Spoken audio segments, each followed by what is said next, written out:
Good afternoon, and thank you for tuning in to our special homecoming edition of Bulldogs Behind the Scenes, featuring guests from the UMD Band program. Well, my name is Molly Clevin, and I'm from the University of Minnesota Duluth Alumni Relations team, and we are excited to continue our virtual behind the scenes series where we take an inside look at a variety of industry leaders. This week, we should have been gathered in person for events celebrating UMD's homecoming. However, we are happy to continue the celebration remotely with a special behind the scenes session. Today, we have the honor of hearing from Dr. Mark Whitlock and Sean Phelan, who will give us an overview of the UMD Band program. We will learn about the various musical groups and watch the UMD Marching Band practice. Dr. Whitlock is the Director of Bands and Professor of Music at the University of Minnesota Duluth. His responsibilities include directing the Symphonic Wind Ensemble and head of the music department, as well as teaching and supervising the wind band portion of the Master of Music and Conducting. Prior to his appointment at UMD, Mark was Assistant Director of Bands and Assistant Professor of Trombone at Eastern Kentucky University, a position he held since 1986. He has also held the position of Associate Director of Bands at Mason City High School in Mason City, Iowa, from 1980 to 1983. Outside of UMD, Mark is married to Mary and has 3 lovely daughters. Sean Phelan is the Assistant Director of Bands and the Director of Athletic Bands at the University of Minnesota Duluth, where he teaches courses for music undergraduates and oversees the Bulldog Marching Band and Pep Bands. A native of Waukesha, Wisconsin, Sean holds a master's in conducting from the Indiana University Jacobs School of Music, as well as a bachelor's in music education and mathematics from the University of Wisconsin-Madison. It is now my pleasure to hand it over to Mark and Sean.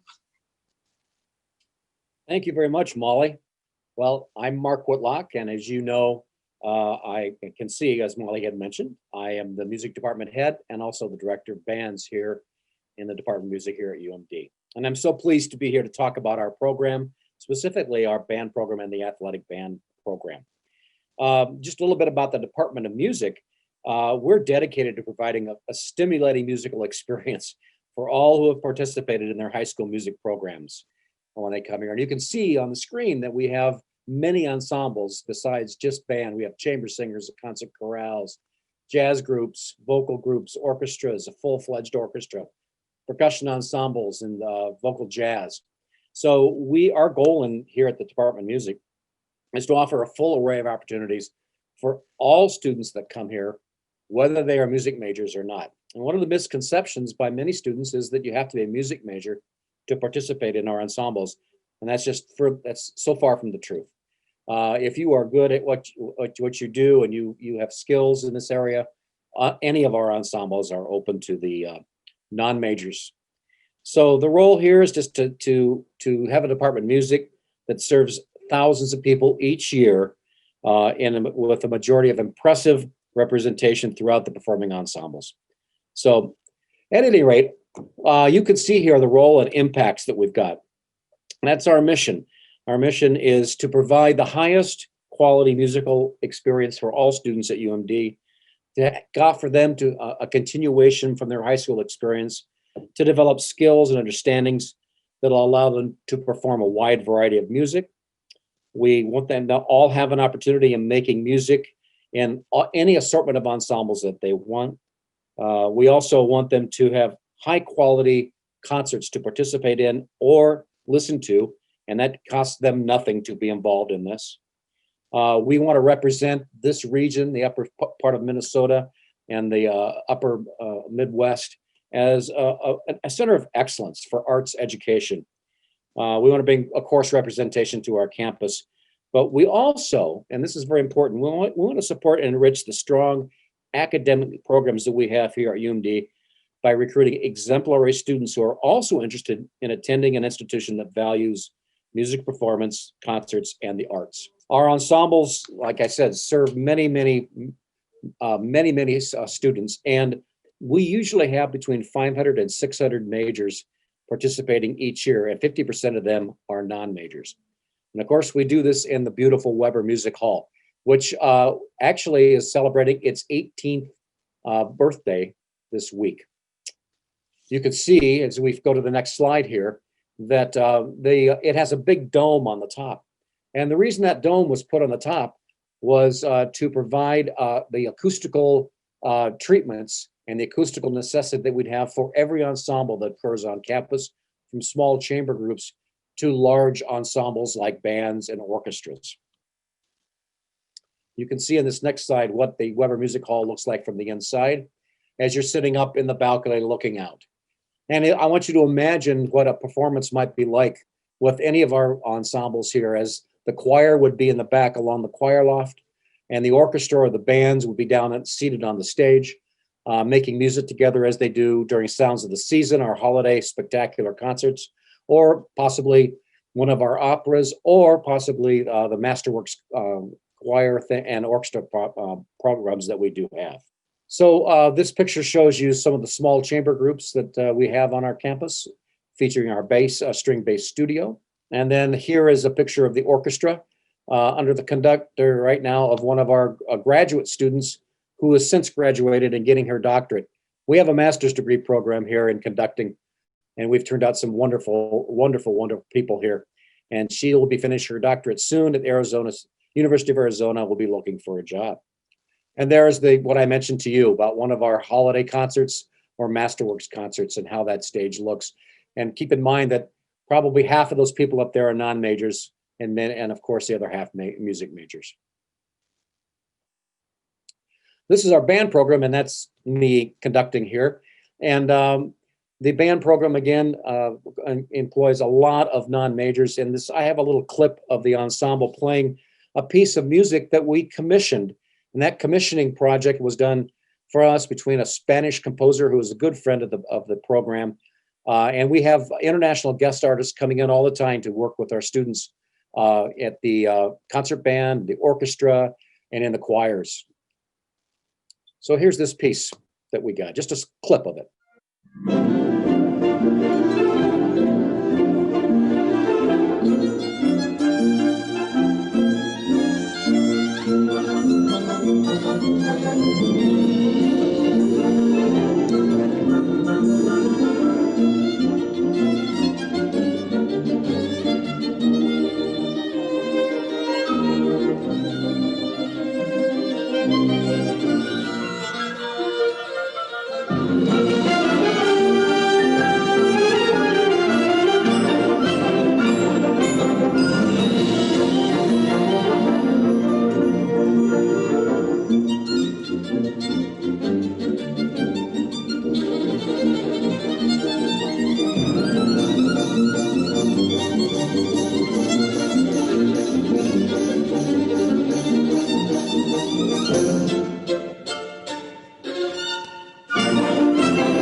Last picture we have here is the wind ensemble before we take off and go to Minnesota Music Educators Convention.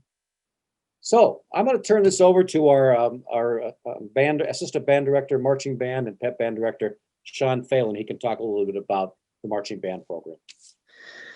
Thank you, Dr. Whitlock. So my name is Sean Phelan, and I have the honor of joining the faculty here this year at the University of Minnesota Duluth. Very happy to have been here. So I'm here to talk a little bit about our athletic bands. And so, like many universities across the country, we have probably the most visible outside of the School of Music ensemble that we have is the marching band, which in a normal year would be playing and participating in the spirit and the festivities around every single football game that happens here at home, and other appearances throughout the community and public.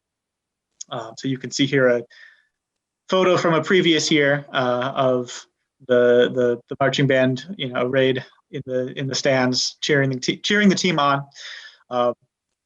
One of the things that we have that is perhaps a little bit unique. I know of many schools of music that have pep bands that support basketball and volleyball, and for us here it's hockey as well. But one of the things that we have here at UM Duluth that is a little bit unusual in my experience is that our pep band ensemble isn't just drawn from the pool of students who participate in the marching band, but it's its own separate class. It's its own separate accredited class, and many students choose to participate in both the marching bands and the pep band, marching band and the pep bands. But it's there's enough interest and there's enough demand, and especially with the hockey games here, there's enough people who love to be part of playing at those games that they're actually separate, distinct organizations.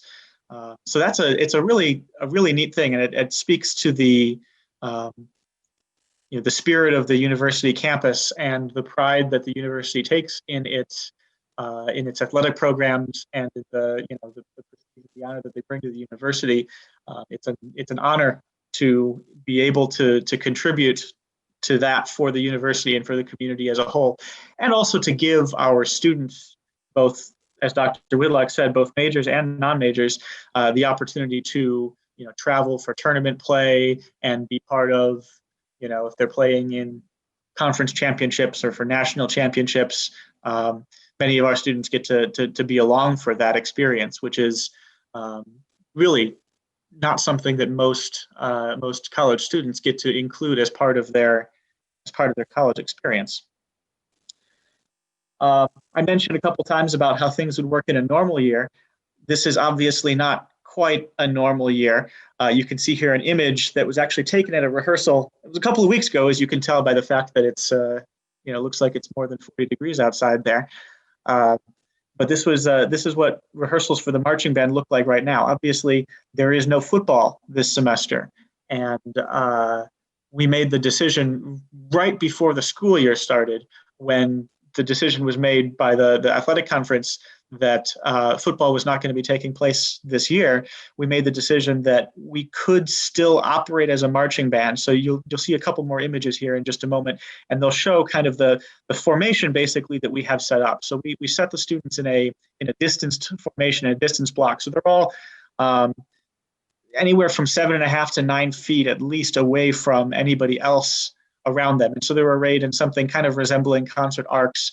And we've been able to get both sectional rehearsals and playing all together, preparing tunes for.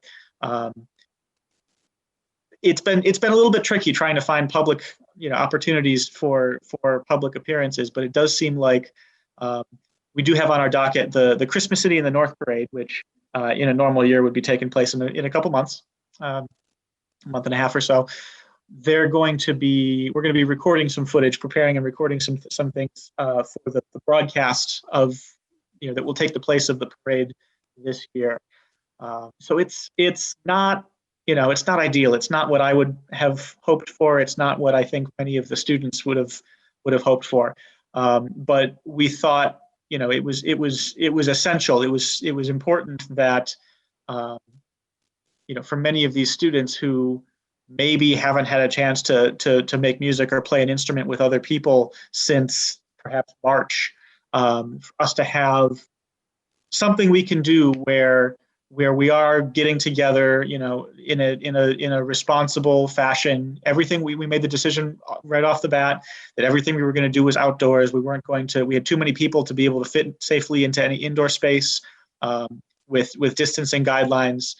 So regardless of the format, everything we do is outdoors. Students are masked when they're not playing their instruments. Every university kind of has handled how to do ensembles this year, has handled them a little bit differently. There's ongoing research about how instruments and wind instruments in particular impact aerosol and droplet distribution. But the prevailing wisdom that we've been able to see seems to be that we can mitigate much of the risk by remaining in outdoor ventilation with appropriate distancing. I think perhaps we can hear a little bit of what our rehearsals or our performances are looking like right now here.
watching that, I'm finding myself missing the days when we had a few more degrees on the thermometer.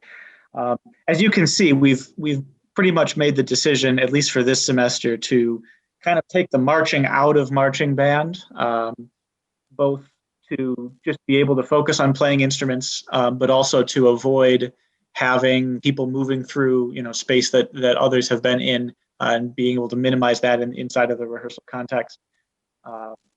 So the marching band looks a little bit different than it would in a normal semester, but I think we've sort of found something of a niche that allows us to continue to operate and to continue to serve our students, which is important, which is very important. Wonderful. Well, thank you, Dr. Whitlock and Sean, for the behind the scenes look at the UMD Band program. We are now going to transition to our question and answer portion of the webinar. So please feel free to ask your questions using the Q&A button on the bottom of your screen, and we will try to answer as many of them as we can. Well, our first question is in regards to COVID and wondering, how has the band program adapted during COVID? So I take that one, Sean. All right. By all means. I'll take the concert things. You can address the marching band. For the concert groups, which for us would be the Symphonic Wind Ensemble, the group that you saw performing here, or the concert band, we've had to adjust how we've done things this year, because our rehearsal room, which normally can hold 60 to 80 people in the hall, can only have 25 in here doing social distancing. So my group has about 55 in it, somewhere between 53, 55. The second group has about the same numbers in it. So what we decided to do would be to cut them up or put them into smaller groups of 25 or less. And then in my group, I have a Monday band, and I have a Wednesday band, and a Friday band. There is some interchange between them. Some people will come on a Monday and a Friday. Some will come on a Wednesday and a Friday. But what I've done is divide them up, and they're doing music that is specifically for smaller ensembles. And that's one of the, one of the good things that has come out of this pandemic and the COVID-19 crisis is that many music publishers and the composers and arrangers have either rearranged some of their pieces for instrumentation that can be a little more flexible, or they've written new pieces so that depending on the size of the group that you're going to work with, you can maybe play that piece of music and make it work. So we've had a good time preparing those pieces in rehearsals. I know that the concert band has done the same thing. And I do know that next year, even if we're out of the COVID crisis, I'll probably implement some of this in next year's teaching, because it's made my players become more independent and stronger. And they're doing magnificent work. So I'll turn it over to Sean here to talk a little bit about what he's doing in the marching band and pep bands. I think I already mentioned a lot of what we're doing in the marching band. It's all outdoors, all distanced, relatively static, unless we're relocating to or from sectionals, which are in completely distinct locations. The pep bands really are operating much like how the concert ensembles are. The group as a whole is about 60 to 70 students. So the pep band is divided up into three crews of about 22 to 25 players each. And in a normal situation, we would be rehearsing for 2 hours on Wednesday evenings, but instead we get one of the crews will do a 45-minute time slot, and then we clear the room for a half hour to let it reventilate, and then the other crew will go in and do a 45-minute spot in the rehearsal hall as well.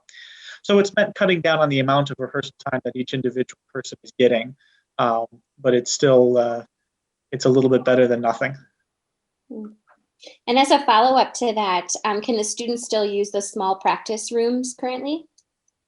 Yes, they can. One of the challenges that we had this summer was after the COVID broke, and then during the summer, there were studies done that was going to say, if these instrumentalists get together, we know it's passed by air, that it's airborne pathogens that it's produced by.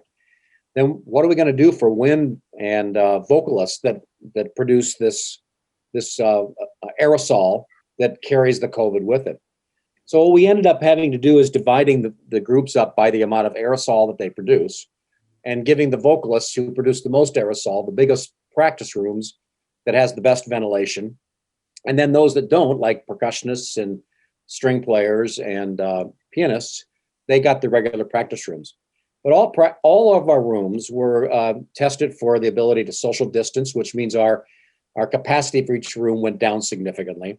And then they were also rated for air ventilation and circulation. And all of our rooms passed University of Minnesota and state standards for that. And so they do have practice rooms, but they can practice in a practice room for up to 50 minutes. And then they have to let the room rest, recirculate, and then we can get the next one in after another hour. So each individual practice room is only available on either even numbered hours or odd numbered hours, depending on the room. That makes sense. There was one more question that's related to COVID practices and procedures, and wondering, we're not entirely sure if football will be in the spring, but if it is, will the marching band be involved with that? So I don't know of any specific plans to try and to do football in the spring. The NSIC may have considered that. I'm not sure. I don't know of any specific plans, but that doesn't mean that it's not perhaps in the works. If football does happen in the spring, we will have a presence there. We don't run the marching band class in the spring, I don't believe, so it wouldn't be. We wouldn't necessarily have a regularly meeting class in support of that, but the ensemble would exist for all who care to take part in it, and we would most definitely have a presence at. Contingent on our ability to follow whatever protocols and capacity and whatever all else that the university or the athletic conference may choose to set.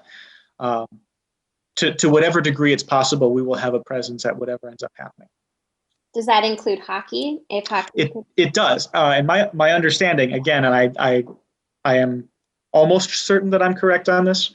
But my understanding as of right now is that since since both men's and women's hockey are distinct conferences, and they're distinct from the athletic conference that handles most of the rest of the university's athletics, hockey was not included in the NSIC's decision to suspend all competitions until after January. So at this point in time, I believe the hockey conferences have delayed the beginning of the hockey season. So it will be starting, I believe, in mid to late November. So with Pep Bands, we're working with the idea that at some point in time we'll be working the crews into hockey matches is the goal. That's the target. We may not have basketball, we may not have volleyball, at least until after the new year. But again, whatever is happening, we will have a presence at to the degree that we are able to. Well, this question is a little bit more of a historical question. Perhaps, Mark, this would be a good one for you. When did the marching band start? That's a good question. Well, the marching band, the history of the athletic band, specifically the marching band, goes way back into the 1950s and 60s. So there was a director, his name was James Murphy, and maybe some alumni out there actually were here when he was here, because he left, I think, in the very late 70s, early 80s. He had a fine band program, but at that time, the music department was smaller, and so was the university. But they had a marching band in the fall, and it would play at the football games. And of course, Malowski was the football coach back then, and that's the stadium that's named after him. And he had a great football team, and I think the marching band was quite good at that time too. But then, I would say probably in the late 1980s, it went away as a budget cut. So they did away with the marching band and all of the things that went along with that. And then it wasn't until about the year 2007 or 8 that we brought it back. I took over as the director of bands in 1994. And I had done marching band, but I came here to do concert groups. And I quickly realized when I came here that a university of this size, of this quality, with athletic programs like it had, really needed a strong athletic band program. Specifically, we needed a marching band. And so we made that. It took a long time. It took over 10 years for us to move into that situation because it's an expensive step. So we started by upping the pep bands. And at one time we had 80 in the pep band that would be at the football games. And then pretty soon we started to make that switch, and we entered it in phases. And now up until last year, the marching band was quite active in so many things. This year, of course, we're in kind of hiatus and trying to do something, but we're looking forward to getting it back in, rolling again, and let it go, because it's, I think, an important part of the university community. Very good. This next question is maybe more on the technical side of things. So knowing that the pep band and the marching band performs in all sorts of types of weather, do you do any special treatment to the instruments with sprays or solutions when playing in the snow? So I grew up in Wisconsin and was no stranger to playing in winter conditions. And there, you just kind of have to deal with it. There's not really there are a couple of strategies. Like sometimes when the weather gets cold enough, if you're playing a brass instrument, your usual valve oil for lubricating the piston valves may start to freeze up, and so there's some things you can do sometimes to use something different to keep the valves working when things get cold. But brass instruments, it's obviously any high quality musical instrument. It's not ideal for it to be put into severe weather conditions, but brass instruments in general they tend to be able to deal with a great degree of weather without too much trouble. Sometimes if weather gets particularly nasty, woodwind instruments, especially if they are actually made of wood, many woodwind instruments these days are made of either plastic or some manner of composite or metal, depending on the instrument. But wooden instruments are very, very susceptible to weather changes. And so generally speaking, if somebody's playing a woodwind instrument in a marching band context, usually they have one that's of a material such that it can deal with a little bit of moisture or a little bit of heat. That being said, since for this particular semester, since we don't really have the option of being indoors, in the event that we have a rehearsal scheduled and the weather is not cooperative, we just don't have that rehearsal. And that's actually only happened once so far. It happened last week on Wednesday, where it was raining right when rehearsal was supposed to start. We've been fortunate beyond that, where it's gotten a little bit chilly of late, but other than that, the weather has been reasonably cooperative for us. Wonderful. Well, I think we will take our last question here, and this can be for either one of you. But are there any sort of fundraising campaigns coming up to support the bands? No, we have never really had any fundraising campaigns for the athletic band program. It's been supported by the chancellor's office and by the university itself. I would like to see, we do have a need for uniforms. That's the one thing we've never purchased for them is uniforms, but you see them in uniforms. But we got them from a high school they had bought new uniforms, and they just gave them to us. It was Grand Rapids High School. And then we bought the Bulldog insignia and put it on there. And they're getting a little old, and we're thinking that if we had to do something to I guess upgrade the image of the marching band, marching Bulldogs, not only in terms of how they look to others, but how the students feel about themselves. I think that the uniform would be a way to go. So on that. A nice set of marching parkas. Yeah. You might need them. Well, wonderful. Well, thank you both for taking the time to be with us this afternoon. Such a treat to listen and learn about the band program.